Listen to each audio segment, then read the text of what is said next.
안녕하십니까. 지구과학의 본질을 투시하는 비법, 본투비 지구과학의 안성진입니다. 자, 일단은요, 만나서 반갑습니다. 자, 2025년에 치러지는 2026학년도 수능 지구과학 1을 대비하기 위한 연간 커리큘럼 안내를 드리고자 합니다. 자, 일단 오늘 말씀드릴 내용에 대해서 소개를 드리자면요. 일단 저에 대해서 한번 소개를 좀 드리고요.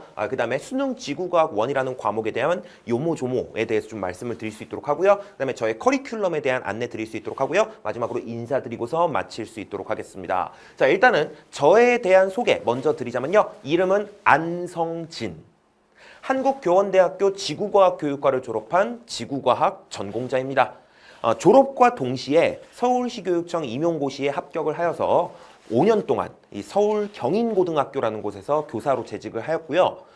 처음 임용고시에 합격한 교사는 이제 2급 정교사로 시작을 하지만은 이제 경력을 쌓고 또 연수를 받고 나면은 1급 정교사 자격증을 취득을 할 수가 있는데요. 저는 이제 1급 정교사 자격증까지 취득을 하고서 이제 이투스로 이적을 하였다라는 거. 그래서 현재는 지금 이투스에서 지구과학 강의를 하고 있는데요. 현재 수강생 수 기준 지구과학 1위를 유지를 하고 있습니다. 현재 EBSI에도 저의 강의가 올라가 있고요. 양력을 보시면 알겠지만 이야, 그야말로 그냥 지구과학 전문가라고 할 수가 있겠습니다. 제 인스타그램도 있는데요. 닥터 DR 하고 이제 언더바 2개 하고 맘바거든요. 팔로우 많이 해주시고 DM도 언제나 환영입니다. 오케이.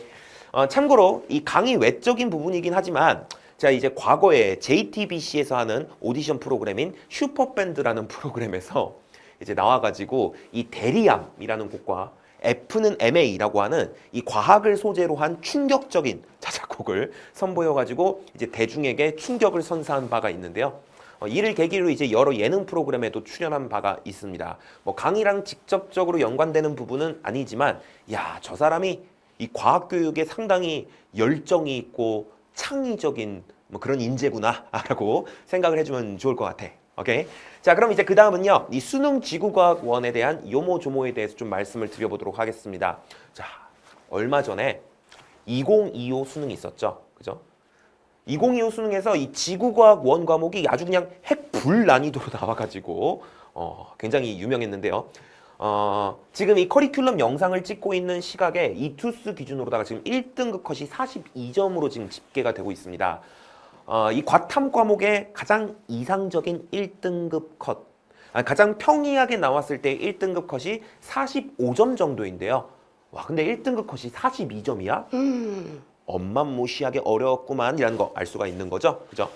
현재 이 지구과학이라는 과목은요, 날이 갈수록 어려워지는 그런 추세를 보이고 있어요. 아무래도 이 상위권 학생들이 계속해서 고이다 보니까는 이를 변별하기 위해서 어쩔 수 없는 부분인데, 아니 지구과학이 어려워봤자 아니야? 이런 생각이 드실지도 모르겠지만, 비유를 들자면 자전거 타는 법을 알려주고서는 갑자기 BMX로 묘기를 한번 부려보라는 수준의 그런 추론형 문제가 나오기도 하고요. 그리고 지구과학 주제에 이 계산 피지컬을 요구하는 그런 문제들이 점차 많아지는 그런 경향을 보이고 있으며, 또한 이 문제에서 제시되는 자료 상황 또한 이 복잡성이 증가하고 굉장히 좀 고도화되고 있는 그런 실정이라서 이 지구과학이 쉽지 않아. 많이 어려워지고 있습니다. 뿐만 아니라 이 매년 터져 나오는 어떤 그런 신유형 문제로 인해 가지고 이 만점을 위해 학습해야 하는 개념의 양이 날이 갈수록 점점 많아지고 있고요. 뿐만 아니라 이 전통적으로 타임 어택이 없기로 유명했던 과목이 지구과학 1이었는데, 이 지구과학 1이 이제 2025 시즌부터는 타임 어택이 매우 심화되고 있습니다. 그래서 중상위권의 학생들조차도 시간이 없어서 문제를 다 풀지 못하는 그런 경우가 굉장히 많아지고 있다라는 거 여러분들 생각해 주시면 되겠고요. 하지만 이처럼 어려워지는 경향은 비단 지구과학만 그렇다는 게 아니고요. 사실 과탐 전체에서 지금 불거지고 있는 문제이긴 하거든요. 그래서 이 과탐끼리 비교를 하게 되면 그래도 과탐 중에서는 그래도 여전히 이 지구과학은 그래도 다른 과목에 비해서는 이 복잡한 스킬이나 문제풀이 방법론을 물론 알면 좋지만 꼭 알지 못하더라도 그래도 비교적 이 개념 기출에서 배우는 내용만으로 충분히 문제를 뚫을 수 있게끔은 출제가 된다라는 점에서 그래도 다른 과탐 과목과 비교했을 때는 여전히 그래도 좀 할 만한 과목이 아닌가라는 말씀을 좀 드릴 수 있을 것 같고, 그래서 내가 과탐을 하겠다라고 한다면은 여전히 지구과학은 매력적인 선택지다라는 거 말씀을 좀 드리고 싶습니다. 오케이? 자, 그럼 이제 지금부터는 이 수능 지구과학 원의 문제 유형에 대해서 소개를 시켜드리면서 이 각각의 유형을 대비하기 위해서는 우리가 어떤 능력을 길러야 하는지, 그리고 이 안성진이라는 강사가 이 각각의 능력을 기르기에 얼마나 최적화된 그런 강사인지 설명을 좀 드려볼 수 있도록 하겠습니다. 자, 근데 그 전에 먼저 이 지구과학 원의 문제 구조에 대해서 조금 설명을 드리도록 할 건데요. 자, 일단은 지구과학 문제를 보시면요, 이런 식으로 생겨 먹었어. 근데 이제 맨 위에 나와 있는 이렇게 문장 써져 있는 이런 부분을 저는 이제 발문 1이라고 부르고요. 이 중간에 이렇게 자료가 제시되는 이런 부분을 이제 자료라고 부르고요. 이 부분 있죠? 이 부분을 발문 2라고 하고, 그다음에 기역, 니은, 디귿 나와 있는 이런 부분을 저는 이제 선지라고 이야기를 하거든요. 근데 이 중에서 이 선지 있지, 그치? 이 선지는 이제 크게 나누면은 세 가지의 유형이 존재합니다. 자, 이 세 가지의 유형 칠판에 쓰면서 조금 설명을 드려보려고 하는데요. 자, 일단은 선지 유형 중에 개념형 선지가 있어요. 이 개념형 선지가 무엇이냐, 뭐 쉽게 말씀을 드릴 것 같으면은 이 선지에서 묻는 것에 대한 답이 내 머릿속에 있는 유형이라고 말씀드릴 수 있을 것 같아. 내가 개념 단계에서 A는 B라고 배웠어. 근데 문제가 A는 B하고 물어보고 있어. 그러면은 그냥 바로 답할 수 있는 거잖아요. 그죠? 이와 같이 이 선지에서 묻는 것에 대한 답이 내 머릿속에 있는 유형이 바로 개념형 선지다. 오케이? 자, 그다음에 또 어떤 유형이 있을 수가 있냐면 자료 해석형 선지가 있을 수 있어요. 자해라고 쓰도록 할게요. 이거는 뭐냐면은 이 선지에서 묻는 것에 대한 답이 내 머릿속에 있지는 않아. 어디에 있어? 이 문제 속에 있는 자료에 들어있어. 오케이? 이 문제의 자료 속에 이 선지에 묻는 것에 대한 답이 들어있는 유형이라고 보시면 될 것 같아. 그래서 내가 배운 개념을 활용해서 이 자료 상황을 해석을 해낸 뒤에 이 선지에서 묻는 것을 답해야 되는 그런 유형이라고 할 수 있겠죠. 오케이? 그 다음에 또 어떤 문제 유형이 있냐? 추론형 선지가 있어요. 추론형 선지. 자, 이 추론형 선지 같은 경우에는 뭐 간단하게 말씀을 드리자면 이 선지에서 묻는 것에 대한 답이 내 머릿속에 있지도 않고 이 문제의 자료 속에 있지도 않은 그런 유형이에요. 아니, 뭐 그럼 어떻게 풀라는 거예요? 이런 생각이 드실 건데, 이 추론형 선지 같은 경우에는 크게 이제 두 가지 유형이 있거든요. 뭐냐면은 내가 요 단원에서 어떤 내용을 배웠어. 그리고 요 단원에서 어떤 내용을 배웠어. 근데 딱히 교과서에는 이 두 개념 사이의 연관성에 대해서 딱히 설명하지 않아. 근데 내가 시험 현장에서 이 두 개념 사이의 어떤 연관성을 떠올려가지고 이 두 개념을 짝짝꿍 합쳐가지고 어떤 새로운 사실을 도출해낸 뒤에 그걸 가지고서 문제를 풀어야 되는 그런 유형이 있을 수가 있고요. 또 어떤 게 있냐면은 예컨대 내가 개념 단계에서 A는 B라는 걸 배웠어. 근데 이걸 그냥 A는 B다 라고 배우지는 않았을 거 아니야.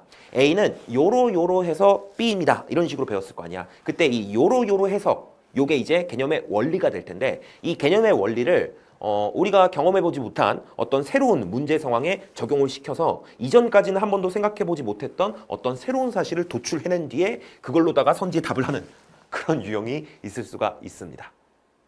이야기만 들어도 쉽지 않겠는걸? 이라는 생각이 딱 드시죠? 실제로 이 추론형 선지가 이제 많은 학생들이 많이 애를 먹는 그런 유형의 선지라고 할 수가 있을 것 같고요. 역대 오답률이 높았던 그런 선지들도 대부분 이런 추론형 선지입니다. 아시겠어요? 자, 그러면 이제 우리는요, 이 각각의 유형에 대비하기 위해서 어떤 능력을 길러야 되는가, 거기에 대해서 한번 생각을 해볼 수 있도록 할 건데요. 자, 먼저 개념형부터 말씀을 드리도록 하겠습니다. 개념형 같은 경우에는 간단해요. 어떤 능력을 길러주면 되냐? 이 개념을 굉장히 정교하고 꼼꼼하게 이해하고 있으면 되는 거예요. 그래서 이 정교한 개념, 이것이 개념형 문제를 뚫어내기 위한 어떤 능력이다라고 말씀드릴 수 있겠는데, 아니 이 개념형 문제를 좀 얕보는 학생들이 많이 있을 것 같은데요. 이 개념형 문제 혹은 개념형 선지, 요거 얕보면 안 됩니다. 자, 사례를 한번 살펴보도록 할 건데요. 자, 지구과학에는요, 뭐 들어보셨는지 모르겠지만 호상열도라는 개념이 있어요. 호상열도. 이 호상열도가 무엇이냐? 이 호상열도에 대한 설명이 딱 두 종의 교과서, 지구과학 1에는 교과서가 총 6종이 있거든요. 근데 그 중에서 딱 두 종의 교과서만 이 호상열도에 대한 설명이 다음과 같이 나와 있는데요. 뭐라고 쓰여져 있냐면은 태평양의 서쪽 가장자리에는 많은 섬들이 활 모양을 이루며 길게 분포하고 있으며 이를 호상열도라고 한다. 이렇게 쓰여져 있습니다. 그러면 이것만 보면은 아, 뭔가 이 섬들이 줄지어 가지고 길게 쭉 늘어져 있으면은 그걸 호상열도라고 하는 건가? 라는 생각이 딱 들잖아요. 그죠? 근데 이제 2022 수능에서 다음과 같은 문제가 나왔습니다. 자, 뭐냐면요. 자, 그림은 플룸 구조로 나타낸 모식도이다. A와 B는 각각 차가운 플룸과 뜨거운 플룸 중 하나이다 라고 되어 있는데 우리가 아직 개념을 학습하는 단계는 아니니까 플룸 구조론이 뭔지 모를 수도 있어요. 근데 일단은 말씀을 드리자면은 요 A가 이제 차가운 플룸이라는 녀석이고요. B가 뜨거운 플룸이라는 녀석이야. 개념을 학습하게 되면 알게 될 거예요. 오케이? 자, 근데 이 와중에 이제 어떤 선지가 이제 출제가 되었냐면은 이 B에 의해서, 즉 뜨거운 플룸에 의해서 호상열도가 형성이 되겠니? 라는 질문이 이제 나오게 된 거야. 근데 문제는 뭐냐면 우리가 이 개념 단계에서 이 뜨거운 플룸에 의해서 이 화산섬들이 줄지어서 생길 수 있다라는 걸 배워요. 그럼 이것도 어쨌든 섬들이 뭔가 이렇게 줄지어서 생겨 있는 거니까 아니 이것도 호상열도라고 할 수 있는 거 아닌가? 라고 해가지고 이걸 맞다라고 생각하는 학생들이 굉장히 많았는데요. 정답은 X였습니다. 자, 사실 이 호상열도라는 것은요, 단순히 섬이 줄지어서 있다고 호상열도라고 하는 게 아니고요. 이 섭이평 수렴형 경계라는 어떤 개념이 있어. 이 섭이평 수렴형 경계 부근에서 이 섭이평 수렴형 경계와 나란하게 나타나야 한다라고 하는 어떤 별도의 또 다른 조건을 만족을 해야 우리가 이거를 호상열도라고 이야기를 하는 거예요. 하지만 여기 있는 얘네들 같은 경우에는 그 조건을 만족하지 않기 때문에 이거 호상열도에 해당하지 않는다라는 게 이 문제의 의도였어요. 근데 이 문제 봐봐. 지금 번호가 몇 번이에요? 2번 문제잖아요. 그쵸? 여러분들 모의고사 치러봤으니까 알겠지만은 이 1페이지는 굉장히 기본적인 수준의 문제가 출제가 되잖아. 그지? 근데 요 2번 문제, 요 문제 오답률이 60%였어요. 정답률이 아니라 오답률이 60%였어. 그래서 되게 많은 학생들이 틀린 문제였는데 하지만 저의 수강생들은 굉장히 많은 수가 이 문제를 맞출 수가 있었는데요. 왜 그럴까요?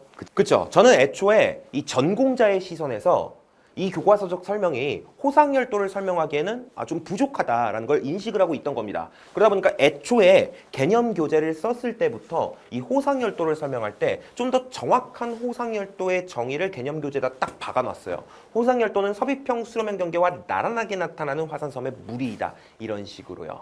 그리고 애초에 개념 강의를 할 때에도 이러한 부분을 강조해서 말씀을 드렸기 때문에 이제 저의 수강생 분들은 해당 문제에서 의문사를 당하지 않을 수 있었다라는 거 말씀을 좀 드리고 싶고 뿐만 아니라 최근에 치러진 9월 모의평가, 2025 9월 모의평가죠. 이 최근에 9월 모의평가에서 이런 문제가 출제가 되었었는데요.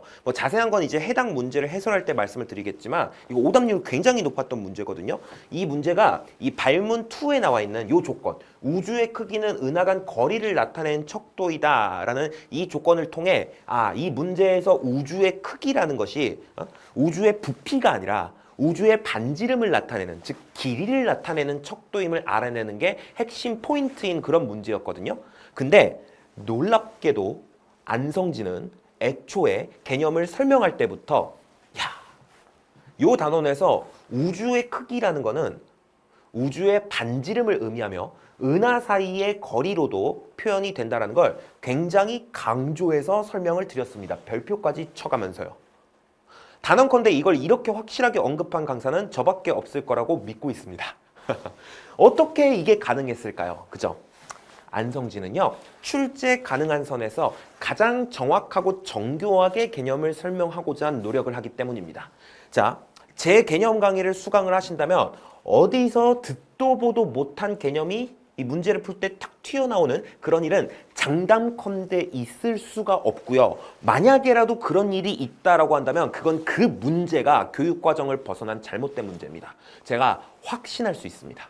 오케이? 안성진이 이렇게 정교하게 개념을 가르쳐 주는구나. 충분히 개념형 선지가 어떻게 나오더라도 우리가 대비가 가능하겠구나. 아니 그렇다면 이 자료 해석형 선지는 내가 어떻게 대비해야 되지? 이런 생각이 드실 텐데요. 한번 설명드려 볼 수 있도록 할게요. 자, 일단은 이 자료 해석형 선지에 대비하기 위해서 우리가 필요한 능력이 무엇인가? 일단은요, 첫 번째.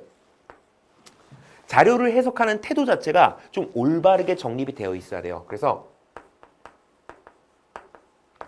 자료를 해석하는 태도가 좀 올바르게 정립되어 있어야 되겠고요. 그리고 뿐만 아니라 아무리 이 문제가 낯설고 복잡하게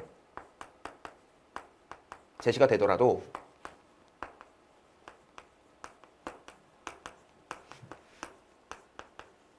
그것을 뚫어낼 수 있는 적절한 스킬과 그 다음에 내가 배운 개념을 이 낯설고 복잡한 상황에 적용해보는 충분한 양의 경험도 좀 필요하다라는 것을 말씀을 드리고 싶습니다. 일단은 이 스킬에 대해서 좀 말씀을 드리자면은 이 지구과학이 다른 과목에 비해서 이 스킬의 비중이 좀 낮기는 해요. 하지만 그럼에도 불구하고 이 스킬이라든가 어떤 문제를 푸는 방법론 이런 것들이 필요한 단원이 분명 존재하고요. 최근과 같이 이렇게 타임 어택이 심해지고 있는 이런 기조에서는 이런 스킬이나 방법론 굉장히 어떤 필수적인 부분이라고 생각을 합니다. 그래서 그러한 단원 같은 경우에는 제가 최대한 일관되고 직관적인 스킬과 방법론들을 체계적으로 설명을 드릴 거고요. 특히 올해에는 이제 뭐 그림자 투영법이라고 하는 제가 독자 개발한 스킬을 이렇게 좀 전면으로 내세워 가지고 뭐 가르칠 예정이거든요. 이 그림자 투영법이 외계행성계 탐사 방법 요 문제에서 좀 쓰일 수 있는 되게 좀 유용한 스킬이에요. 오케이? 아무튼 그런 것과 같이 제가 자체 개발한 그런 스킬들을 좀 체계적으로 전면으로 내세워서 가르칠 예정이기 때문에 좀 기대해도 좋으실 것 같다라는 말씀을 좀 드리고 싶고요. 자, 그다음에 이 경험에 대해서 좀 말씀을 드리자면은 이 자료 해석형 문제 같은 경우에 내신 시험과 수능 시험이 가장 크게 차이 나는 부분이 바로 이런 자료 해석형 선지라고 할 수 있겠습니다. 왜냐면은 제가 이제 교직에서 일해봐서 알지만은 현실적으로 우리 학교 선생님들이 이 문제에 제시되는 이런 자료들 있잖아. 이런 자료들을 직접 이렇게 제작해가지고 문제를 출제를 하는 게 상당히 어렵습니다. 따라서 이 대부분의 내신 시험들은 기출문제나 아니면 EBS 교재에서 자료를 따오고서 그걸 이제 변형을 해가지고 문제를 출제를 하는 식으로 이제 이루어지게 되는데 이에 따라 이제 내신 공부를 했던 그런 학생들 같은 경우에는 계속해서 봐왔던 어떤 익숙한 그런 문제 상황을 계속 반복해서 보게 되는 그런 경향이 있어요. 하지만 제가 단언컨대 우리가 딱 수능 현장에서 시험을 보잖아? 그러면은 생전 처음 보는 그런 낯선 자료 상황이 우리한테 제시가 될 거란 말이에요. 오케이? 그렇기 때문에 우리는 이 수능을 보기 전에 그 전에 이 낯선 어떤 자료 상황에 개념을 적용시키는 연습을 충분히 해주셔야 수능 현장에서 당황하지 않고 이 낯선 자료에 대한 해석을 우리가 잘 해낼 수가 있는데 안성진은 이제 그런 부분을 매우 잘 대비를 시켜드릴 수가 있다. 저는 이제 모의고사 등 이 문제풀이 컨텐츠를 이제 제작을 할 때 이 최대한 학생들이 좀 신선하고 새롭게 느끼게끔 뭔가 이렇게 해외 논문이라든가 전공서까지 뒤져가면서 양질의 문제를 만들도록 노력을 하고 있습니다. 단순히 교과서에 나오는 그래프 끌어다가 뭐 이렇게 변형을 하고 기출문제 변형하고 이 선에서 만족을 하는 게 아니라 진짜 해외 논문, 전공서 이런 것까지 다 뒤져가지고 정말 여러분들이 이거 뭐야? 처음 보는데 이렇게 느낄 만한 그런 문제를 매년 만들어내고 있다라고요. 그래서 이제 여러분들이 좀 낯선 상황에 대한 연습을 충분히 할 수 있도록 제가 도와드리고 있다. 심지어 이게 적중률까지도 높아. 지금 보시면요. 이게 지금 작년이죠. 그러니까 2025 6월 모평, 2025 6월 모평의 문제 상황과 그다음에 이 6월 모평이 치러지기 직전에 출시되었던 저의 자체 제작 모의고사의 문제인데요. 뭐 개념을 안 배운 상태라면 지금 이게 뭔 그림인 건지 잘 모르겠습니다만 지금 이 그림들이랑 이 그림들 한번 비교해서 봐봐요. 지금 요거 두 개 딱 자리 바꿔가지고 여기에 들어가 있고요. 요 두 개 딱 자리 바꿔가지고 여기에 들어가 있는 거거든. 문제 상황이 똑같은 문제 상황이에요. 적중한 거지. 어떤 느낌인지 아시겠습니까? 이렇게 제가 자체 제작한 이제 모의고사를 진 모의고사라고 하는데 이렇게 진 모의고사를 통해서 한 번쯤 경험해본 이 문제 상황을 시험 현장에서 다시 또 이렇게 만난다? 근데 남들은 이런 문제 상황을 경험을 해본 적이 없다? 그러면 이제 여러분들은 다른 사람들보다 한 발짝 앞선 상태로다가 시험을 볼 수가 있는 겁니다. 안성진은 어떻게 이렇게 적중률이 높을까요? 그거는 제가 이제 문제를 제작할 때 그냥 제 뇌피셜대로 이번에는 이게 나올 것 같은데 이렇게 문제를 만들거나 이거 이렇게 바꾸면 멋있을 것 같은데 이러면서 제 뇌피셜로 막 문제를 출제를 하는 게 아니라 이 수능이라든가 6월, 9월 모의평가, 즉 평가원의 어떤 출제 방식을 분석을 하고 그들이 참고하는 어떤 논문이나 전공서 이런 것들을 제가 파악을 한 뒤에 저 역시도 같은 레퍼런스를 통해서 문제를 제작하고 있기 때문에 이렇게 적중률이 높을 수가 있는 것이다 라는 거 여러분 좀 알아주셨으면 좋겠고, 자 정리하자면요, 안성진은요 교육과정에 맞으면서도 신선한, 그래서 여러분들이 낯설게 느낄 만한 그런 자료들을 발굴을 해서 이제 문제를 제작을 하고요 여러분들에게 연습을 시킨다라는 점, 심지어 트렌드에 밝아서 적중률이 높기까지도 하다라는 점 뿐만 아니라 이 안성진은 이제 커리 전반에 걸쳐서 이 자료 해석의 태도와 방법도 굉장히 중요시하는데요. 뭐 예컨대 여러분들이 이제 그래프를 딱 만났을 때 주의해서 살펴봐야 될 부분이 어떤 부분인지, 그리고 우리가 문제를 딱 풀었을 때 뭔가 막히는 부분이 있다면 우리가 이 사고의 흐름을 어떤 식으로 가져가야 하는지, 그리고 이 문제를 풀 때 제시되는 이런 조건들이 있잖아요. 이런 조건들을 우리가 어떻게 해석하고 활용을 해야 되는지까지 이 모든 부분에 대한 지도가 이 커리 전반에 걸쳐서 이루어지게 된다라는 점 알아주시기 바라고요. 와우, 안성진은 정말 이 자료 해석형 선지를 대비하기에도 최적화된 강사구나 라는 거 생각해 주시면 되겠고, 자 그 다음에 이제 추론형 선지. 우리가 이 추론형 선지를 뚫어내기 위해서는 어떤 능력을 길러야 되는가? 자 일단은요, 이 개념을 단순히 그냥 암기만 하는 것이 아니라 이 개념들을 원리적으로 이해하고 계셔야 된다. 원리적인 개념 이해. 그리고 이 개념을 원리적으로 이해시켜 드리는 게 이제 제가 제일 잘하는 부분이거든요. 이런 부분은 믿고 따라주시면 될 것 같고요. 자, 그 다음에 또 필요한 게 또 있어. 뭐냐면은 이 추론 자체를 해보는 경험이 중요합니다. 경험. 마치 우리가 자료 해석형 선지를 낯설고 복잡한 이런 자료를 좀 많이 경험해보는 게 중요한 것처럼 이 추론형 선지 또한 여러분들이 직접 추론을 하는 경험을 좀 쌓는 게 중요해. 근데 이때 중요한 건 무엇이냐라고 한다면은 이 추론형 선지들을 뒷북 개념으로서 학습을 하는 것이 아니라 여러분들이 직접 추론을 하는 그 과정 자체를 경험을 해야 된다라는 것인데요. 자, 여기서 이 뒷북 개념이라는 게 무엇이냐? 여기에 대해서 말씀을 드리자면 이 입시 커뮤니티 사이트에 좀 많이 퍼져 있는 표현인데요. 일부 지구과학 강사들이 이제 그 전까지는 제대로 다루지 않다가 이제 관련 문제가 출제가 된 이후에 그것이 마치 기본 개념인 양 이제 다음 연도 개념 교재에서 가르치는 그런 행태를 일컫는 것으로 저는 이해를 하고 있는데요. 물론 그 자체가 나쁜 것은 아닙니다. 그 자체가 나쁜 건 아니고 오히려 최신 경향을 반영하려면 당연히 그렇게 해야죠. 그런데 문제는 뭐냐면은 그 관련된 기출 문제를 해설을 할 때 자, 이 문제가 출제된 배경은 요러하고 요 문제의 의도는 요 개념과 요 개념을 연결시켜서 이러한 부분을 추론을 해보라는 게 의도였습니다. 여러분들이 문제를 푸셨을 때 이런 부분을 추론을 하실 수 있으셨는지 그런 부분을 한번 상기를 해보시고 앞으로 비슷한 유형의 문제가 출제가 되었을 때 여러분들이 그런 부분을 할 수 있는지를 한번 생각해 보시길 바랍니다. 이런 식으로 해설을 하는 게 아니라 우리 저 개념 단계에서 이렇게 배웠었죠. 그러니까 이건 맞는 겁니다. 라는 식으로 해설을 한다라는 것이죠. 그래서 그런 부분 때문에 이 입시 커뮤니티 사이트에서 이제 뒷북 개념이라고 불리면서 약간 이렇게 좀 부정적인 그런 그런 아무튼 간에 그런 이야기가 딱 돌았었는데 저는 좀 다릅니다. 저 같은 경우에는 물론 아까 전처럼 뭐 호상열도라든가 뭐 그런 것처럼 뭐 우주의 크기처럼 이 개념 자체를 좀 정확하게 배워야 하는 그런 내용들은 당연히 개념 단계에서부터 매우 정교하게 다루고요. 하지만 이 추론적 사고를 요구하는 문제들 있잖아요. 이 추론적 사고를 요구하는 그런 문제들은 개념 단계에서 직접적으로 다루지 않고요. 후속 커리에서 다루면서 이제 해설 과정에서 명명백백하게 아까 제가 말씀드린 것처럼 이 문제의 의도는 요러하고 이게 출제된 배경에는 요러한 배경이 있었습니다. 뭐 이런 식으로다가 이제 설명을 드립니다. 저는요, 이 개념과 추론의 경계가 좀 명확해야 된다고 생각해요. 개념은 개념이고 이걸 통해서 추론해야 되는 내용은 그와 별개인 거지.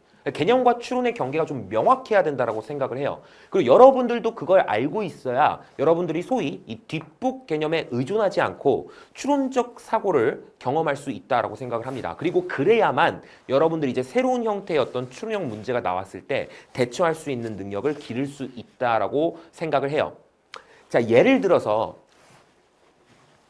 가장 최근에 치러진 6월 모의평가죠. 2025 6월 모의평가에서 이런 문제가 나온 적이 있습니다.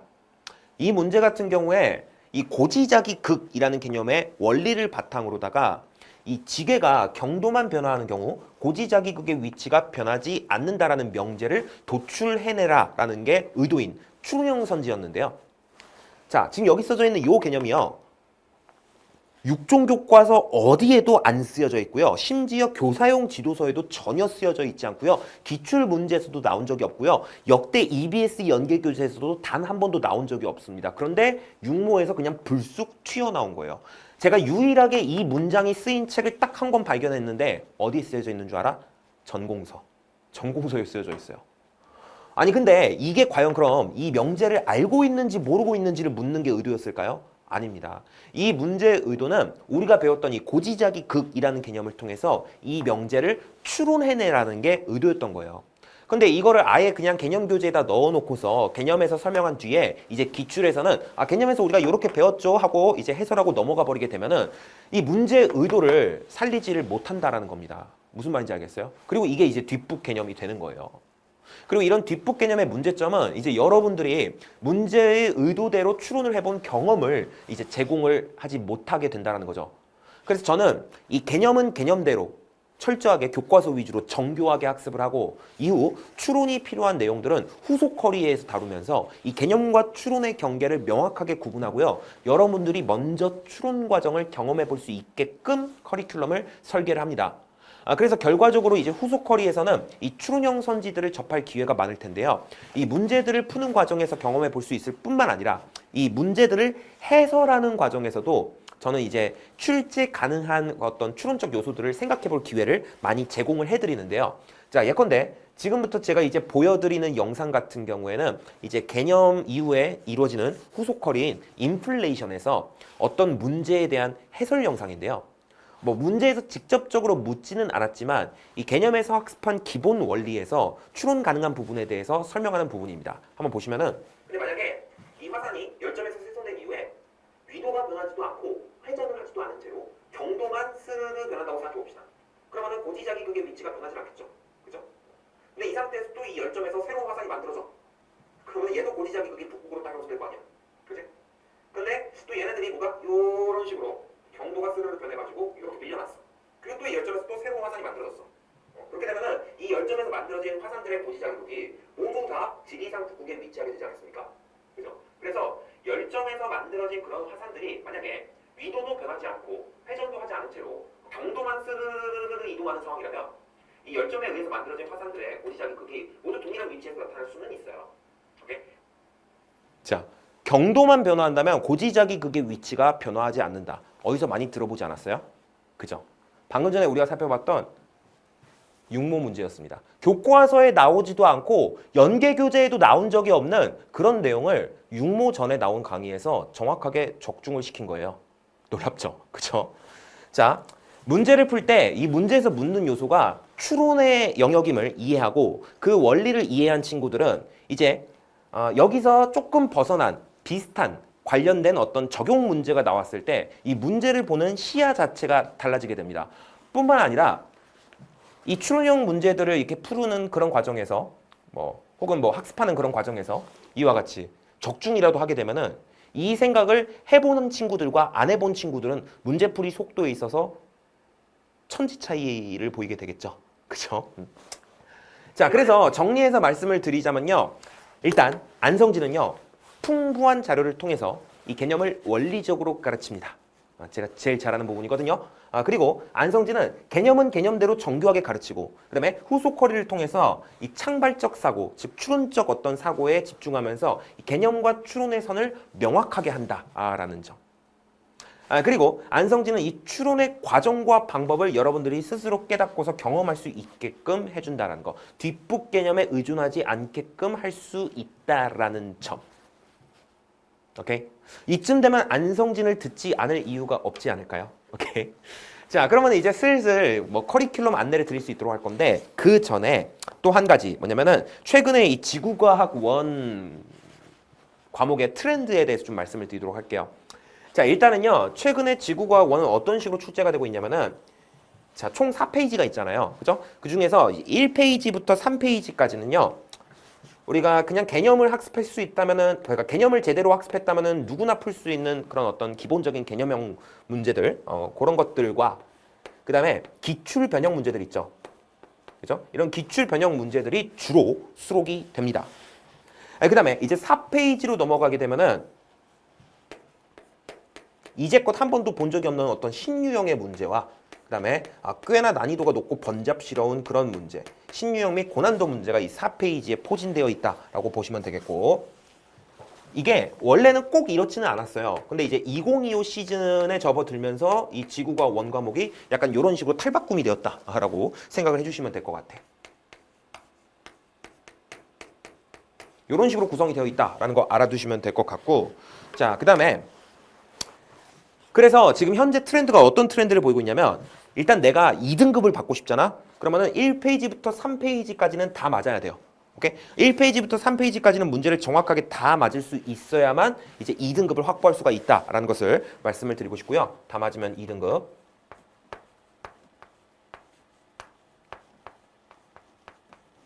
자, 그 다음에 이제 저 4페이지로 들어가. 이 4페이지로 딱 들어간 다음에 내가 이제 뭐 요 뒷장에 있는 문제를 다 틀렸어. 오케이? 다 틀렸어. 그러면 이제 요 2025 수능 기준으로 딱 2등급 끝자락에 위치하게 되는 것이고, 내가 여기서 이제 한 문제를 맞았어. 그럼 이제 2등급 상위권이 되는 것이며, 뭐 두 문제를 맞았어. 그럼 이제 1등급 진입하는 거고, 네 문제를 다 맞았어. 여기 네 문제가 있었거든요. 네 문제를 다 맞았어. 그러면 이제 만점. 요렇게 되는 뭐 그런 어떤 경향성을 보였다라고 생각을 해주시면 될 것 같습니다. 그래서 요 4페이지에서 예컨대 한 문제를 맞았어. 그러면 이제 2등급 상위권이 되는 것이고, 2등급 안정. 그 다음에 내가 뭐 두 문제 이상을 맞았어. 그러면 이제 1등급에 진입하게 되는 요 정도.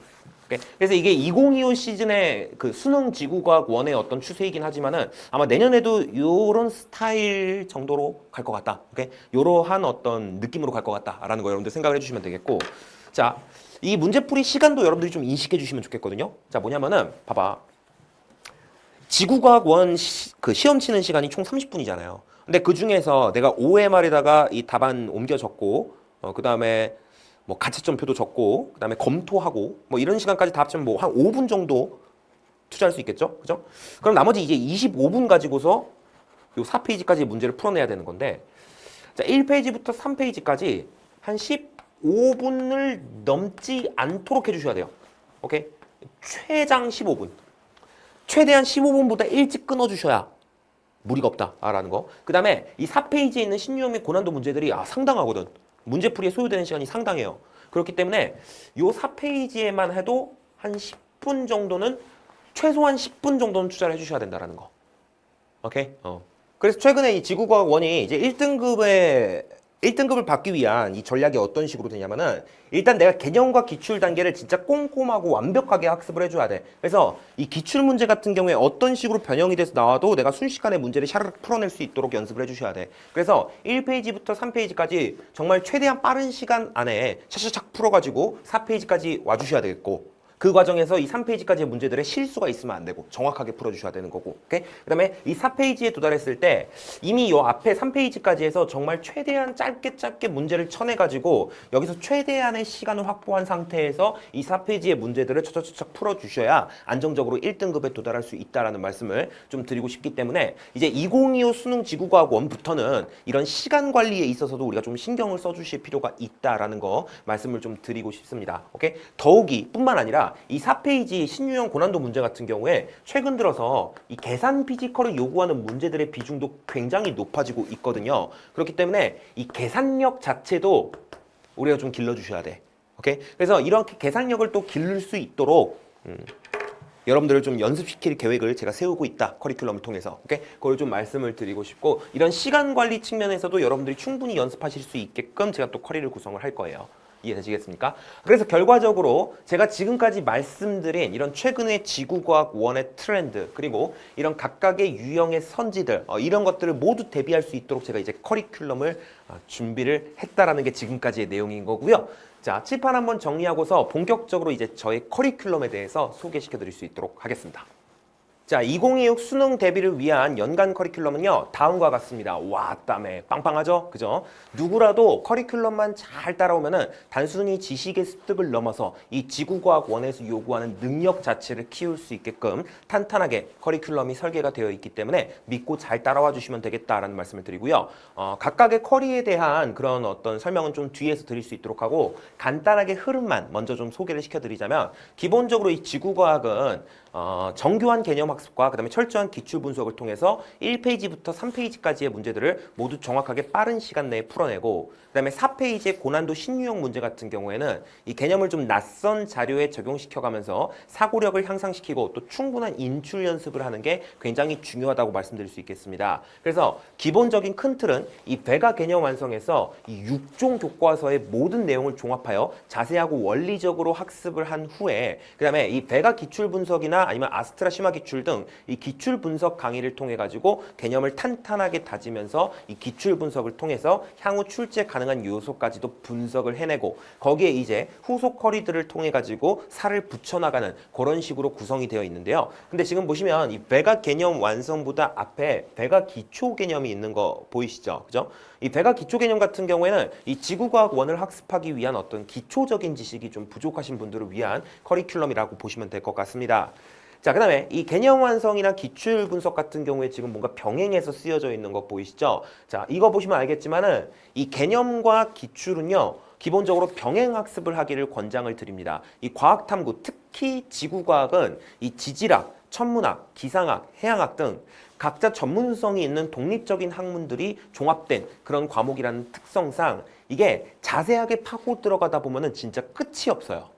근데 여러분들은 지질학도나 천문학도 혹은 기상학도가 될 게 아니잖아요. 그죠? 여러분들은 지금 현재 수험생이라는 위치에 있단 말이죠. 그렇다면 우리는 딱 교육과정에서 이 정해진 틀 안에서 학습을 할 필요가 있어. 그게 가장 효율적이고 가장 빠르고 가장 정확하며 가장 본질적인 길입니다. 하지만 이 수능 지구과학은 이제 보다 보면 알겠지만 딱 교과서에 나온 대로만 나오는 것은 아니에요. 그러다 보니까 이게 혼자 공부를 하게 되면은 이게 도대체 내가 어디까지가 공부해야 되는 내용이고 뭐 어디까지는 몰라도 되는 내용인 건지 이런 게 굉장히 혼란스러울 수가 있단 말이지. 근데 그때 그 선을 딱 정해주는 게 누군 줄 알아? 바로 이 기출 문제들이에요. 기출 문제들. 오케이? 따라서 이 개념 학습과 기출 분석을 함께 병행을 하면서 이 기출 문제를 분석을 하는 것이 가장 올바른 지구과학 학습법이라고 할 수 있겠고 그렇게 해야 이 전체 개념 중에서 이 부분이 정말 기출 문제에서 자주 다뤄지는 중요한 내용이구나.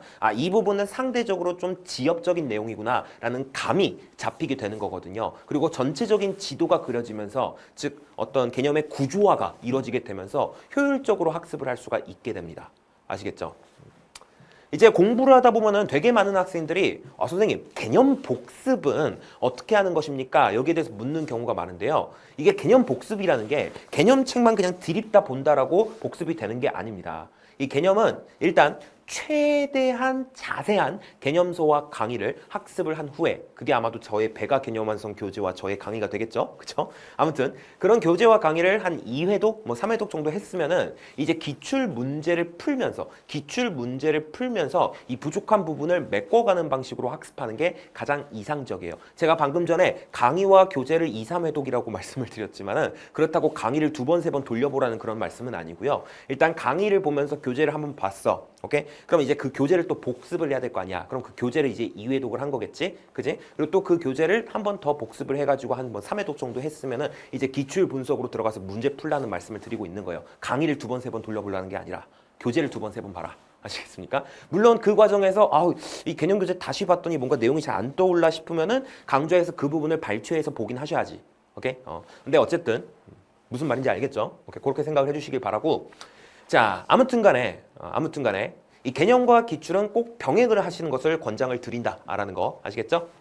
그래서 그런 의도에 맞춰서 이 배가 개념 완성과 배가 기출 분석은요, 개강 시기도 거의 비슷한 시기에 병행하여 개강을 할 겁니다. 오케이? 그래서 여러분들도 병행하여서 수강을 하시길 권하고, 구체적으로 어떤 식으로 병행을 해서 수강을 해야 되는가, 그 수강 방법은 요 각각의 강의의 OT에서 말씀을 드릴 수 있도록 할게요. 오케이? 그리고 여담으로 좀 말씀을 드리는 건데, 이 기출 문제들을요, 이 초반부 할 때만 그러니까 초반부에 학습을 할 때만 잠깐 보고서 그 이후에는 들여다보질 않는 뭐 그런 친구들이 가끔씩 있는데 지구과학 공부 그렇게 하는 거 아니에요. 오케이? 이 개념과 기출은요, 수능 보기 직전까지도 계속해서 반복해서 봐야 되는 아주 중요한 자료입니다. 오케이? 물론 제가 이제 뭐 후속 커리에서 계속 중요한 어떤 개념들이나 그런 것들을 계속 리마인드 시켜드리면서 복습을 시켜드리긴 할 거지만 어쨌든 여러분들이 스스로 이 풀었던 기출문제들 뒤돌아보고 이게 좀 뭔가 잘 모르는 부분이 있으면 개념 교재에서 관련 내용 뒤져보고 오케이? 이런 시간을 꼭 스스로 가지셔야 된다라는 거. 오케이? 그거 말씀을 좀 드리고 싶고 아니 선생님 이 기출문제 다시 한번 봐봤자 답이 어차피 다 기억날 텐데 뭐 의미가 있나요? 뭐 이럴 수 있겠는데 기출문제를 단순히 푸는 거는 진짜 부차적인 문제예요.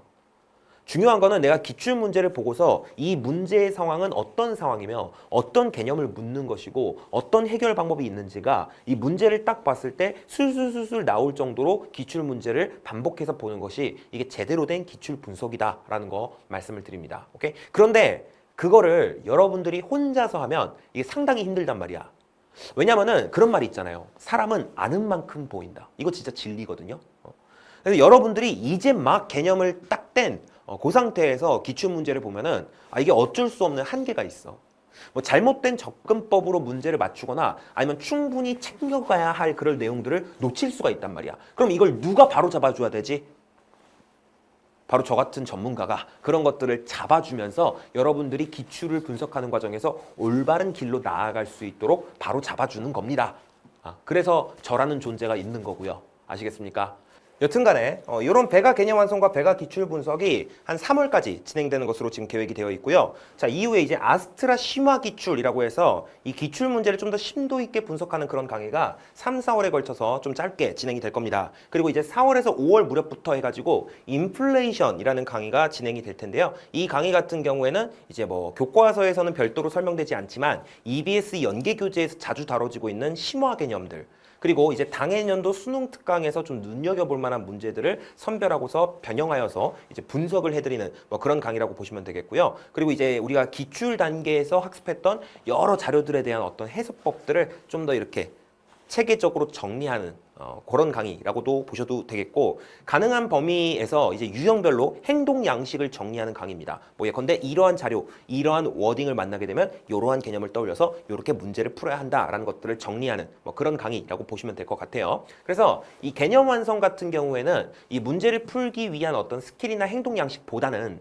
최대한 어떤 원리적인 이해에 초점을 맞춘 한편 물론 그런 스킬이나 행동 양식도 알려드리긴 하지만 그보다는 이 원리 이해에 좀 더 초점을 맞춘 한편 인플레이션 같은 경우에는 그런 어떤 행동 양식과 도구들을 정리하는 데 있어서 조금 더 초점이 맞춰져 있다라고 보시면 될 것 같습니다. 오케이?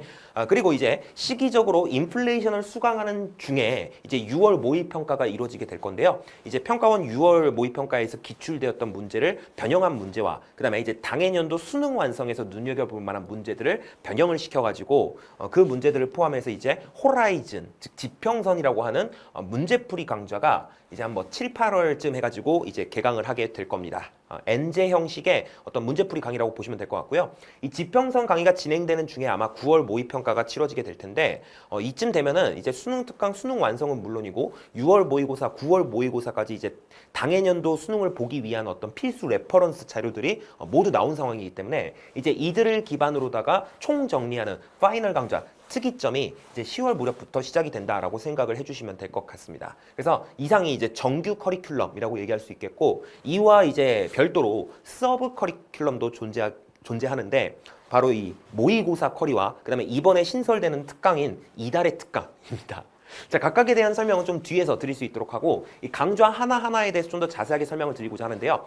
자, 일단은 배가 기초 개념입니다. 앞에서 설명을 드렸듯 이 수능 지구과학 원 학습을 위한 기초적인 지식을 학습하는 그런 강좌다라고 보시면 되겠고 이 인터넷 강의는요. 정말 다양한 상황의 학생들이 수강을 합니다. 그래서 누군가에게는 정말 당연하고 상식으로 여겨지는 그런 내용이 누군가에게는 그렇지 않을 수 있어요. 그래서 이 과학의 베이스가 전혀 없어가지고 이 배가 개념 완성에서의 설명이 좀 어렵게 느껴지는 그런 수강생들을 위해서 기본적으로 알아야 할 그런 내용들을 정리해 놓은 강의입니다. 그래서 중학과학, 통합과학을 거치면서 우리가 학습했을 지구과학 원학습에 있어서 도움이 되는 내용들을 모아놓은 강의라고 보시면 될 것 같고요. 총 9강으로 이루어진 짧은 강의예요.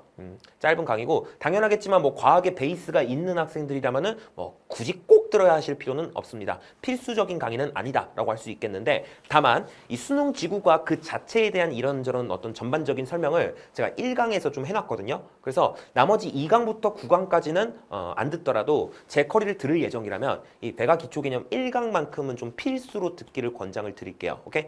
그런 의미에서 1강은 제가 매년 새로 찍어서 올릴 예정이고요. 나머지 2에서 9강 같은 경우에는 제가 재작년에 촬영을 해놨던 그 기존의 촬영분으로 업로드가 될 예정입니다. 아시겠습니까? 참고해 주시길 바라고요.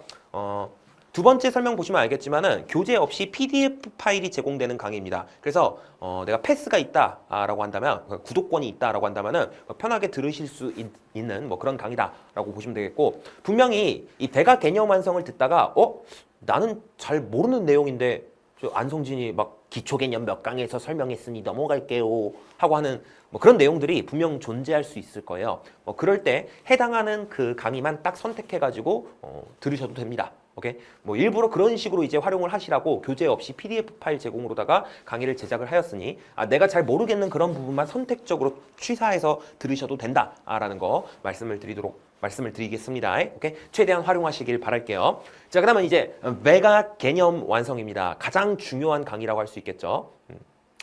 이 개념 커리에 배가라는 이름이 붙는 이유는요. 여러 가지가 있는데요. 일단 이 배가가 별 이름입니다. 별 이름. 이게 절대 등급이 0등급인 주계열성에 해당되는데 겉보기 등급의 기준이 되었던 별이기도 하거든요. 그것처럼 이 지구과학의 어떤 뉴 스탠다드를 만들겠다라는 그런 의미로 지었고요. 그리고 또 스페인어로 이 베가가 토양이라는 뜻도 있습니다. 토양.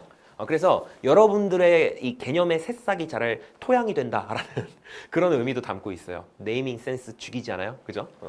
자, 아무튼 간에 정말 이전에 없던 세상에서 가장 친절하고 자세하며 쉽게 읽히는 그런 개념서를 만들어보자 라는 일념하에 제가 정말 교재도 열심히 만들었고요. 정말 들어가는 그림 한 컷 한 컷까지도 모두 다 제가 직접 만든 정말 주요 구성 성분이 저의 피와 땀과 눈물인 그런 교재거든요. 이런 멋진 교재로다가 수업이 이루어지게 될 것이다 라는 거. 여러분들 이 수능의 출제 범위는요. 시중에 나와 있는 모든 교과서인 거 알고 계시죠? 따라서 여러분들은요. 이 정석적으로 이 수능을 대비하려면은 이 6종 교과서들을 모두 다 정독해 가면서 공부를 하셔야 되거든. 선생님, 근데 이 6종 교과서에서 이 겹치는 부분만 출제되는 거 아닙니까? 이렇게 생각하는 분들이 간혹 가다가 계시던데 아니에요. 여태까지의 출제 이력을 살펴보게 되면은 이 교과서 딱 한 종에만 나와 있는 내용도 출제가 된 이력이 있습니다. 따라서 여러분들은 정석대로라면 만점을 위해서는 이 6종 교과서를 모두 다 정독을 하셔야 돼. 근데 여러분들은 그럴 시간이 없잖아. 그지? 그래서 제가 이제 그런 여러분들의 시간을 아껴드리고자 이 교육부에서 발표한 이 교육과정 및 성취 기준과 함께 이 6종 교과서의 내용을 철저하게 분석하여 가지고 한 권으로 학습할 수 있도록 제작한 교재가 바로 이 교재다라고 생각을 해주시면 되겠고 기본적인 개념은 물론이고 제가 10년에 가까운 시간 동안 이 지구과학을 가르치면서 수집한 데이터를 바탕으로 우리 지구과학을 학습하는 학생들이 자주 헷갈려하는 그런 부분에 대해서 이 개념 단계에서부터 완벽하게 교통정리해드리고요. 그리고 뭐 대표적인 기출 문제들이 수록되어 있을 뿐만 아니라 우리가 이제 다른 기출 문제들을 풀다 보면은 자주 만나게 되는 빈출 자료 유형들이 있을 거 아니야. 그치? 그러한 자료 유형들에 대한 해석 방법까지도 정리가 되어 있는 정말 올인원 교재다라고 말씀드릴 수가 있겠고 이 모든 것들이 다 들어가는데 교재가 얇기까지 할 수는 없겠죠. 그래서 교재가 꽤나 두툼합니다. 하지만 그만큼 얻어갈 내용이 많은 교재와 강좌임은 제가 자신할 수 있다는 거 말씀을 드리고요. 12월 중에 개강이 될 예정입니다. 자, 다음은 이제 배가 기출 분석인데요. 앞에서 말씀드렸듯 이 배가 개념 완성과 병행하여서 수강하시기를 권장을 드리고요. 지금 뭔가 표지가 똑같이 지금 보여져 있는데 표지가 색깔이 아직 확정이 안 됐어요. 그래서 이렇게 보여드리는 거라고 생각을 해주시면 되겠고 자, 기본적으로 이 배가 기출 분석은 이번 교육과정, 즉 2015 개정 교육과정에서의 이 기출 문제들을 주로 다룹니다. 주로 다룹니다. 하지만 이제 과거 교육과정, 즉 09 개정 교육과정이나 7차 교육과정에서 7차 교육과정의 문제라고 하더라도 우리가 뭔가 좀 눈여겨볼 만한 가치가 있는 그런 문제라면 선별하여서 수록이 되어 있다라고 생각을 해주시면 되겠고, 근데 이 과거 교육과정의 문제들을 수록할 때 문제가 뭐냐면은 현 교육과정의 맥락에 맞지 않는 그런 부분이 문제에 존재할 수가 있어. 그래서 그런 부분들 같은 경우에는 현재 교육과정의 맥락에 맞도록 제가 또 변형을 해가지고 수록을 했다라는 거 생각을 해주시면 되겠습니다. 그리고 이 배가 기출 분석의 특징이 있다고 한다면은 문제가 단순히 단원별로 나열된 것이 아니라 유형별로다가 딱딱딱 정리가 되어 있어가지고 아 이런 문제 유형을 풀 때는 이런 개념을 적용하면 되겠구나라는 것을 딱딱딱 정리할 수 있게끔 그렇게 교재가 구성이 되어 있다고 생각해 주시면 되겠는데 자세한 것은 이 기출 분석 OT에서 말씀드릴 수 있도록 하겠습니다.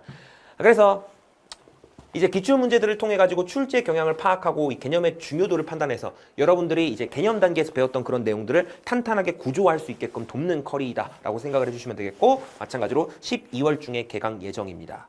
자, 그다음에 이제 인플레이션 전에 미안해요. 아스트라 심화 기출에 대해서 말씀을 드리도록 할 건데, 아스트라 심화 기출은 이제 역대 지구과학 문제 중에서 그리고 출제 가능성이 있는 그런 문제들 중에서, 그러니까 재출제될 가능성이 있는 그런 어떤 소재를 다루고 있는 문제들 중에서 고난도 문제들만을 싹싹싹싹 선별을 해가지고 심층 분석을 하는 그런 강의다라고 보시면 되겠고, 정말 수강평에서 가장 많이 쓰이는 단어가 해체거든요. 와, 선생님께서 이 기출 문제들을 거의 해체를 해주셔요. 이런 표현을 진짜 많이 듣는데, 아무튼 간에 거의 해체 수준으로다가 기출 문제를 분석을 하는 그런 강의라고 보시면 되겠고, 기본적으로 이 각각의 어떤 문제들마다 굉장히 상세한 해설서가 덧붙여져 있고, 이 각각의 문항에 대한 해설서들을 모아가지고 엮어서 책을 낸 뭐 그런 어떤 형태의 구성을 하고 있다라고 생각을 해주시면 될 것 같습니다.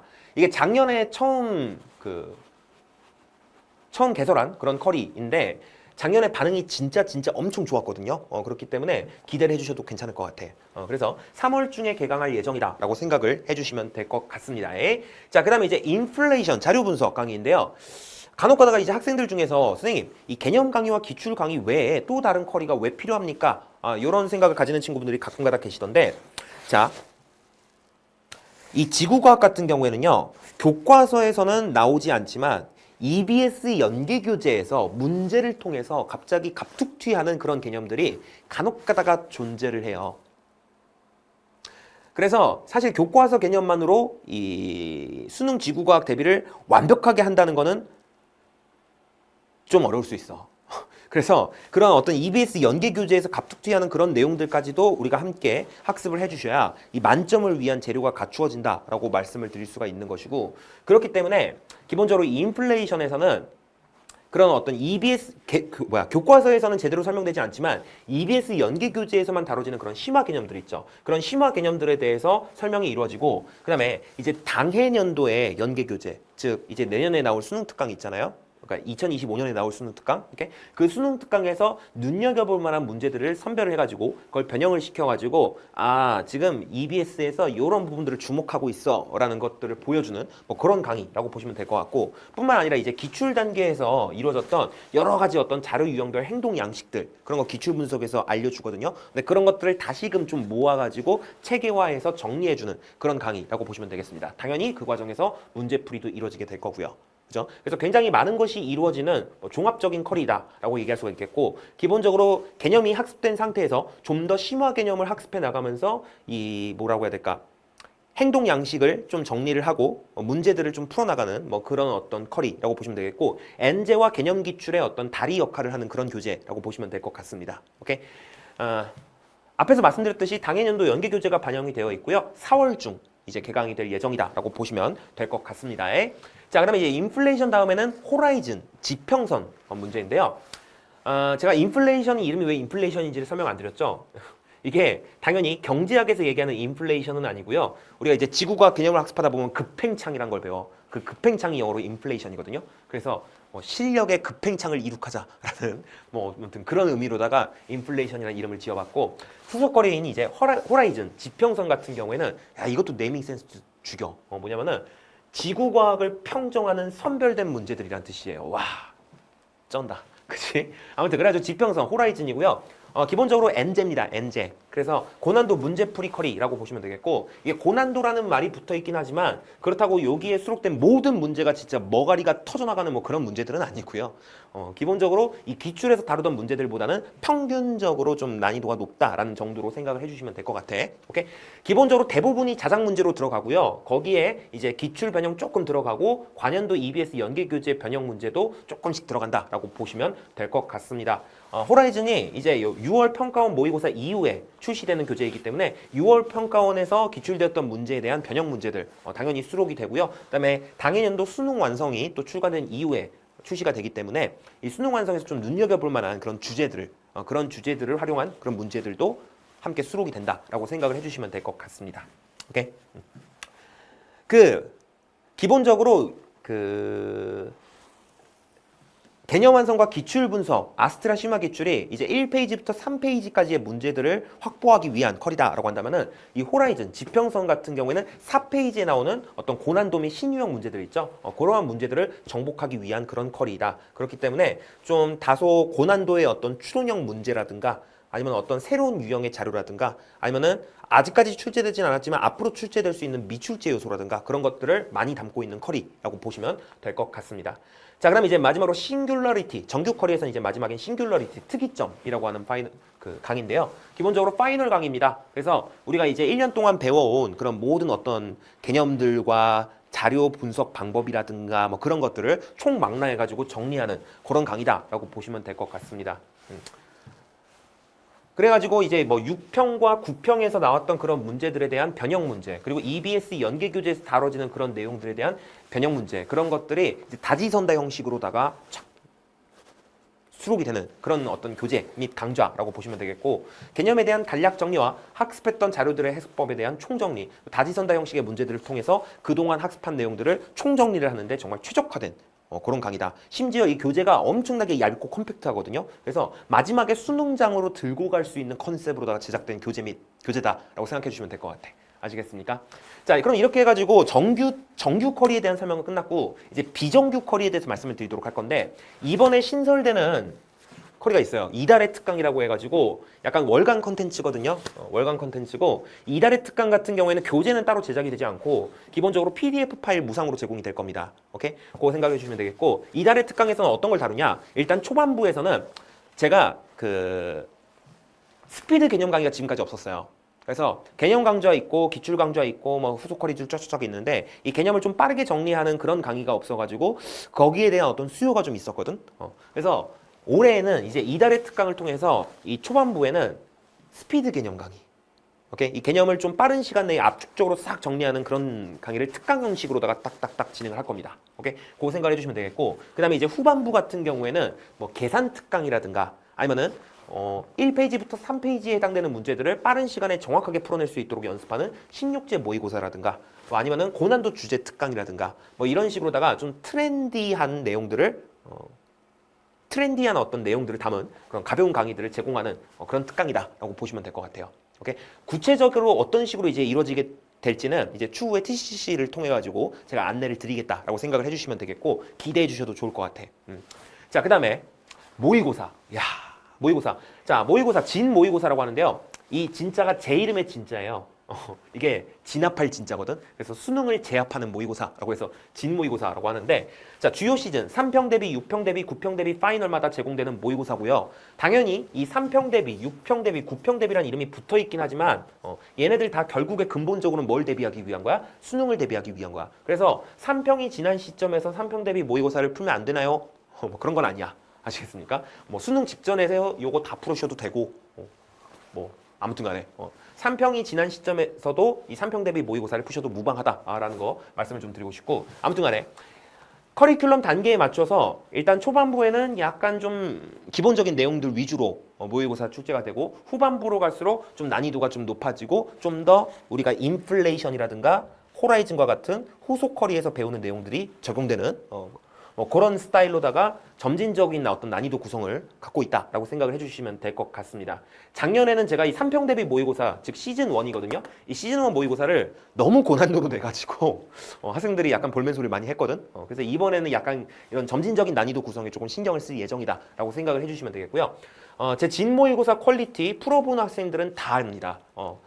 수강평 중에는 자기가 풀었던 어떤 그 모의고사보다도 진모의고사가 가장 퀄리티가 높았다라고 평해주는 친구들도 제법 있었거든. 그래서 믿고서 좀 구매하셔서 풀어보셔도 될 것 같다라는 거 말씀을 드리고 싶고, 제 모의고사 퀄리티가 인정을 받는 이유가 저는 모의고사에서 지나친 지엽으로다가 변별을 하는 그런 거 완전 싫어합니다. 오케이? 저는요, 출제 확률이 높은 어떤 미출제 요소라든가 아니면은 굉장히 새롭고 신선한 어떤 자료 상황이라든가 이런 것들을 통해서 실제로 평가원이 그런 것들을 활용해서 변별을 하기 때문에 실제로 평가원이 변별을 하는 그 방식과 유사한 방식으로다가 현실적인 난이도로 양질의 어떤 문제들을 제작해서 제공을 하기 때문에 이 퀄리티가 인정을 받는다라고 생각을 해주시면 되겠고, 앞서 말씀드렸다시피 저는 이제 이 평가원에서 어떠한 레퍼런스 자료들을 가지고서 문제를 제작하는지를 매번 모니터링을 하고 있기 때문에, 그것과 최대한 비슷하게 문제를 제작하려고 노력을 하고 있기 때문에 믿고 풀어보셔도 될 만한 모의고사다라는 거 말씀을 좀 드리고 싶습니다.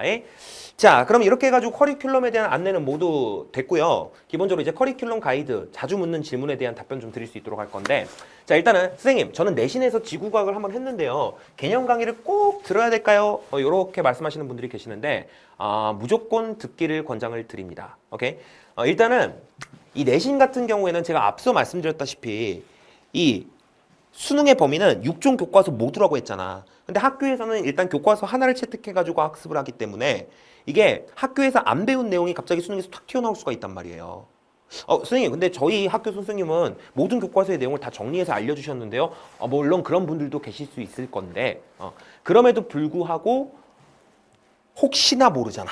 뭔가 빠진 내용이 있을지. 그지? 그래서 뭔가 그런 부분을 확인하기 위한, 내가 혹시나 개념에 어떤 구멍이 있는 부분이 있지는 않은지 그런 것들을 확인하기 위한 용도라도 반드시 이 개념 완성 강의를 듣기를 권장을 드린다라는 거 말씀을 좀 드리고 싶고요. 이런 질문도 좀 많이 올라오는데 뭐냐면, 선생님, 전 다른 선생님의 개념 강의를 들었는데 이 배가 개념 완성 강의를 꼭 들어야 될까요? 라고 묻는 학생들이 있는데, 저는 진짜 웬만하면 꼭 수강을 하라고 말씀을 드립니다. 왜냐면은 이게 개념 강의라고 하더라도 선생님들마다 이 개념 강의를 운영하는 스타일이 좀 제각각이에요. 저 같은 경우에는 이제 개념 단계에서 나올 수 있는 내용을 최대한 정교하고 꼼꼼하게 학습을 하는데요. 이와 다르게 이 개념 강의에서 정말 필수적인 개념만을 가볍게 다루시는 분들도 계십니다.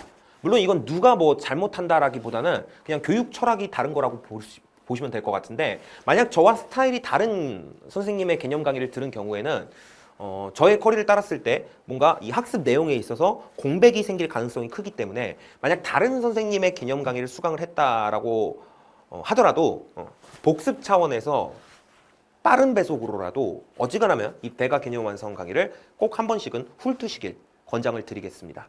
만약에 내가 정말 시간이 없어, 정말 여의치 않아, 그렇다면은 제가 이번에 이제 이달의 특강을 통해 가지고 스피드 개념도 강의를 운영을 할 예정이니까, 그런 스피드 개념을 통해서 개념을 정리한 후에 후속 커리를 따라주시면 될 것 같고, 난 정말 그 시간도 없다라고 한다면은 후속 강의부터 듣고, 후속 강의부터 듣되, 그러니까 개념의 후속 강의부터 듣되, 다만 제가 설명하는 와중에 뭔가 이해가 안 되는 부분이 있다라고 한다면 그거 거의 100% 확률로 제가 개념 단계에서 이미 설명했던 내용이거든요. 근데 그걸 안 들었기 때문에 모르는 거거든요. 그래서 그런 경우에는 Q&A 게시판에 선생님, 저는 이 부분을 잘 모르겠는데요 하고 질문을 주시면은 제가 어떤 타임라인 참고하시라라고 말씀을 드릴 테니까는 그거 참고해가지고 발췌하여서 수강을 하시면 될 것 같습니다. 아시겠습니까? 그렇게 말씀을 좀 드리고요. 자, 그 다음에 작년에 이제 배가 개념 완성을 들었어. 내신 때 예컨대 배가 개념 완성을 들었다거나, 아니면 작년에 이제 수능 준비를 위해서 배가 개념 완성을 들었는데 안타깝게 또 재수를 하게 됐다거나 뭐 그런 분들이 계실 수가 있는데, 올해 또 들어야 하나요? 이런 질문이 또 자주 올라오거든요. 저야 뭐 복습 차원에서 다시 수강을 하기를 웬만하면 권장을 드리지만, 내가 또 상황이 여의치가 않다라고 한다면 이들도 마찬가지로 제가 앞에서 말씀드렸던 것처럼 이달의 특강을 활용해서 스피드 개념 강의를 통해 좀 빠르게 개념을 정리를 하고 후속 커리부터 들으시면 되겠다라는 말씀을 좀 드리고 싶습니다. 아시겠습니까? 오케이. 자, 이렇게 해가지고 커리큘럼 가이드까지 모두 마쳤고요. 자, 이제 마지막 인사드리고서 마칠 수 있도록 하겠습니다. 이게 연간 커리큘럼 발표치고 굉장히 좀 내용이 길어졌죠. 자, 마지막으로 이제 수강 후기. 제가 좀 굉장히 좋아하는 수강 후기가 있어요. 그래서 제가 좋아하는 어떤 수강 후기 딱 보여드리면서 마지막 인사를 드리려고 하는데요. 자, 어떤 학생이 이렇게 수강평을 남겨줬어요. 후천적 천재를 만들어주는 본투비 지구과학. 저의 이제 캐치프레이즈가 지구과학의 본질을 투시하는 비법에서 본투비 지구과학이거든요. 근데 이게 본투비 지구과학이라는 게 사실 타고난 지구과학이라는 뜻이잖아. 근데 사실 이 지구과학이 뭐 타고난 능력을 그렇게 막 요구하는 부분이 별로 없어요. 그냥 중학 수준의 과학과 수학 지식만 있으면은 누구나 정말 만점을 받을 수 있는 그런 과목이거든. 그래서 누구나 열심히 하면은 후천적 천재가 될 수 있다라는 뭐 그런 말씀을 좀 드리고 싶고, 이 학생 같은 경우에도 이제 저의 어떤 열정적인 강의에 힘입어서 개념 강의 수강을 마치자마자 1, 2등급으로 진입을 했다고 합니다. 그래서 이 학생이 이제 바라본 저의 어떤 강의의 어떤 특징과 장점, 거기에 대해서 말씀을 드리자면, 일단 첫 번째, 풍부한 시각 자료. 제가 이제 개념 강의를 쫙 하게 되면 여러분들 아시게 되겠지만은, 와, 거의 PPT의 마술사입니다. 애니메이션 효과의 거의 마술사라고 할 수 있겠고, 그런 어떤 움직이는 그림 자료라든가 뭐 그런 어떤 풍부한 자료를 통해 가지고, 풍부한 시각 자료를 통해 가지고 어려운 개념도 직관적으로 시각적으로 쉽게 이해할 수 있도록 제가 도와드린다라는 거 알아두시면 되겠고, 그 다음에 두 번째, 꼼꼼한 원리 이해. 제가 제일 잘하는 게 뭐라고 했죠? 그죠? 개념을 원리적으로 이해시켜 드리는 거, 이거 제일 잘하는 거라고 했거든요. 기본적으로 이런 어떤 원리 중심의 설명이 지구과학을 학습하는 데 있어서 굉장히 큰 도움이 되었다라는 이야기를 지금 이 학생이 또 이야기를 해줬고요. 자, 그 다음에 세 번째, 저의 장점, 선생님의 열정. 안성진이라는 사람을 다른 사람들이 표현할 때 가장 많이 쓰는 표현이 뭐냐면 열정이에요. 저도 왜 그런지 모르겠지만 제가 열정적이래요. 그래서 제가 이제 열정하면 안성진, 안성진하면 열정이라고 해가지고 열정을 다해가지고 이 학생들을 케어해준다 라는 식으로 이제 지금 수강평을 남겨줬는데, 제가 정말 남들이 모두 인정하는 이런 열정을 가슴에 품고 2025년 한 해 동안 여러분들의 지구과학 성적을 책임지기 위해 정말 열심히 달려보도록 하겠습니다. 오케이? 그래서 여러분들도 저를 믿고서 열심히 따라와 주신다면은 반드시 내년 수능에 만점이 기다리고 있을 것이다 라는 거 말씀을 드리면서, 저는 이제 또 개념 완성 오리엔테이션에서 뵐 수 있도록 하겠습니다. 여러분들 개념 완성 꼭 들으실 거죠? 꼭 개념 완성 OT에서 뵐 수 있길 바랄게요. 감사합니다. 안성진이었습니다.